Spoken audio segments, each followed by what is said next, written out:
Hello, everybody, and welcome to another DVD Blu-ray update here on the Media Files.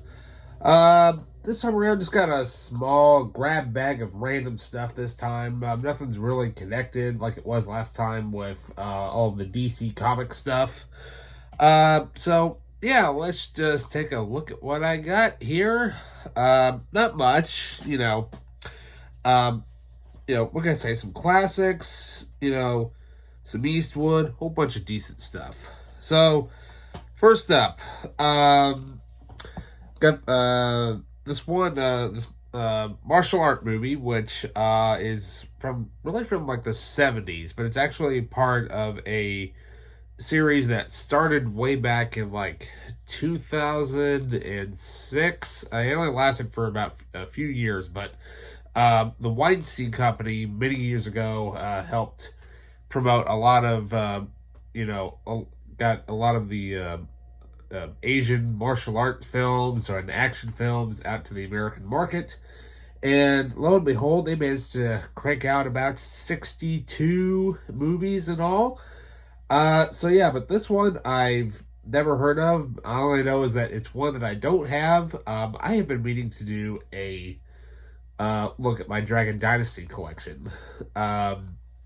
Got most of it. There's still quite a few that I don't have yet, and those are actually harder to find. So I got number 51, Golden Swallow. Yeah, it's a movie done from the Shaw Brothers. It's not actually directed by them, but it is produced by them.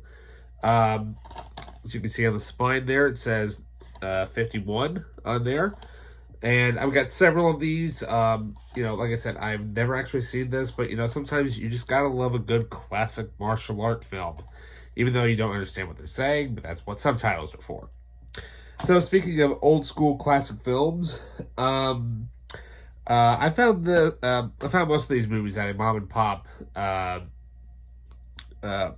video store or whatever, and sadly, this next one, it's got stickers and crap just all over it. Hopefully I can manage to take it off, but I seriously doubt I'll be able to. However, though, it is a movie that I've never seen, but it sounds interesting. Basically, it sounds like it's based off of a true event that happened in 1939 with the sinking of the MS St. Louis. I'm, of course, talking about Voyage of the Damned. Yeah. As you can see, it's got library stickers and crap all over it. I hate that. That's like, if you're going to sell it, try to take it off. I mean, I'll attempt to, but I don't think I'm really going to because, if I do that, I'll end up ripping the entire thing. And I just picked it up because it's something that I've never seen before, and I highly doubt I'll ever find again. But hey, $2, I ain't going to complain. However, this movie, I do have it. I have not seen it, but this particular movie, I've never actually seen, and I had no idea that this extremely popular actor was even in a war movie. But also, come to find out, it's directed by Brian De Palma. I'm talking about Casualties of War, the extended cut. Yeah, now I have the theatrical, but I've never watched it. But I had no idea that Michael J. Fox was in a war movie, so that'll be interesting to watch because everybody knows him as Marty McFly. And also from Family Ties. So, but this film was directed by Brian De Palma and also co-stars Sean Penn, who's been in lots of great stuff. Now, the big difference between this cut and the theatrical is that obviously there's more footage included back into it. But not only that, though, the only way to watch a behind-the-scenes featurette is on the extended version. The theatrical cut does not have anything like that. It's just the movie. Up next, speaking of war movies, you may have recalled a couple weeks ago, I did a collection overview of all the versions that I have for this particular, Vietnam told story. I finally found the extended cut of that movie, but now I found the original DVD release of one of my favorite war movies of all time. Apocalypse Now. Yep. And like I said, I've got this literally just so I can kind of compare it. But not only that, though, it kind of puts its place in history of as far as when movies have been released. Because obviously this was just released back in the day on DVD. Blu-ray wasn't even out yet, and neither was Dolby Atmos. And what can I say? I mean, it's a great movie, and you can tell it's early DVD because they would always release these little pamphlets, with upcoming movies that were coming out on their catalog list and whatnot. But yeah, I mean, what can I say? It's bookmark in history, So, but what can I say though? It's Apocalypse Now. So, speaking of classic 70s films, this movie, I have heard of it. It was one that my father-in-law had recommended to me. I mean, he doesn't watch a whole lot of movies, but he does. But this one, he just said, well, if you like this, try watching that. I'm like, okay. Of course, it is a classic Clint Eastwood film, and I've never seen it, but let's just say that the cover art was awesome. And I'm like, dude, I still have to watch this now. And it so reminds me of like those early 70s posters. Of course, talking about The Gauntlet. Yeah. I have never seen this movie, but I just love the old school poster art for this. You got Eastwood there looking all badass, and you got the damsel in distress and whatnot. Very kind of early looks very Star Warsy.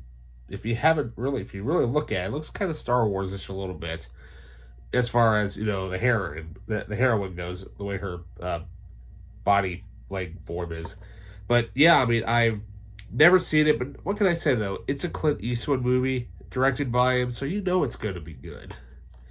And that was around the time when he was doing the Dirty Harry movies, so And finally, I found this little movie. It's not really a movie, but it's more of a documentary. But you can tell it's a very early documentary because none of the, movies were even out yet. And not only that, though, this documentary, I think you could probably find on YouTube. But this is way back when Marvel was still doing comics. Well, obviously they still do comics, but when they kind of started looking elsewhere to do comics, and so they decided, well, let's kind of branch out a little bit. I mean, it's a 25-minute documentary, but, what can I say? You can definitely tell it's old school, and it kind of ends around, it's like in the late 80s era type of thing, because if you recognize the X-Men in this documentary, you know exactly what original pilot that's from. I'm, of course, talking about this pretty cool documentary entitled Marvel Comics. Yeah. It has a behind-the-scenes look at the way superheroes are produced, including, Captain America, Spider-Man, Hulk. But the photo that they used, that's actually from the old 70s Spider-Man series. And then, not only that, though, you even got, Stan Lee himself there. Then you got the old 60s Spider-Man cartoon. And then the comics that you see here, those are actually British comics. And so it kind of talks about how, Marvel was looking to expand, not just in the States, but also to expand worldwide and to bring in some other artists, from around the world to increase their, realm of comic book characters and get people interested in other superheroes and characters besides, your generic superheroes like Spider-Man, Captain America, what have you.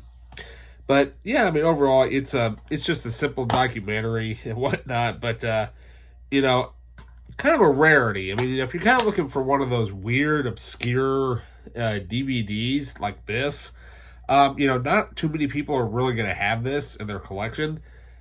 They just had it there, and, what can I say? It was $1. I'm like, okay.